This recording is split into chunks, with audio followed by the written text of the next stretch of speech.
Another arched eyebrow on Jansen's part. I didn't know you were much of a reader, Wolf Boy. Ishida blushed and looked at his shoes. You had me interested. Go on. Well, after. I mean, Ryo. And, Ryo?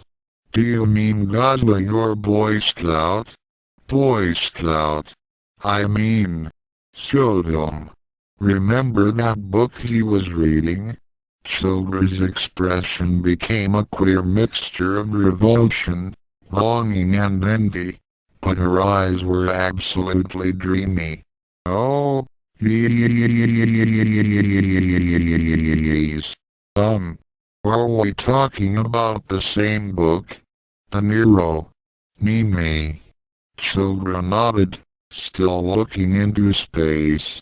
The one with the devils, and naked people, and long pitchforks, and, oh. Having gotten the point, Ishida decided to stop. She hadn't brought a handkerchief, and if she drooled, it could get messy. Jamie Saviens, concluded the historian. Well, I kind of wondered. This is a magical university, where you're supposed to learn things, I suppose, and that night. Which night? Teased Childra. That night. The boy's cheeks reddened further. Oh, that night. Yes. Go on.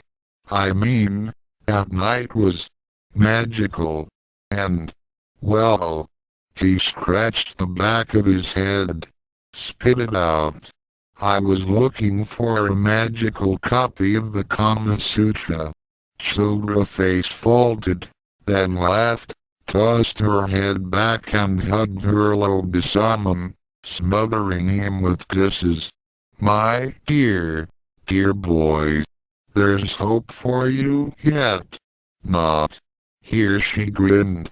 Not that you'd learn much from it. Well, I thought, maybe if I were more experienced hush. Childra put her fingers on his lips. Someone's coming. Ishido's eyes were about to bulge out of his sockets. You really do have an affinity for these things, if you can, Jansen smirked benevolently. Not coming that way, my perverted darling. She chuckled. Oh yes, there's hope for you yet. Asterisk an orangutan wandered down the disappointingly visible halls of Unseen University, holding a bag of fruit in his right hand. His transformation, he had to admit, hadn't exactly been a boon to the romantic side of his life. The few girls who had clustered around him before the accident, for his position, mostly apart from the addition of some facial hair, his appearance hadn't changed all that much, had promptly left him. Why? He didn't know. One or two cited some law against bestiality. Another complained that the fur he shed on her itched more than crabs, and Cindy had the audacity to tell him that he didn't say much nowadays. Why? He looked her several dozen times a night. Thankfully, prostitutes didn't care about all that. As long as you paid them enough, they were happy. Even his position was irrelevant, so long as his position was correct, if you got his drift. And as for communication, well, that's what the bag of fruit was for. With the amount that the Sisters of Mercy charged for their charity cases, he had to make sure he was getting his money's worth, and he'd found that a well-stocked grocer worked wonderfully in lieu of human vocal cords. Take, for instance, your average banana.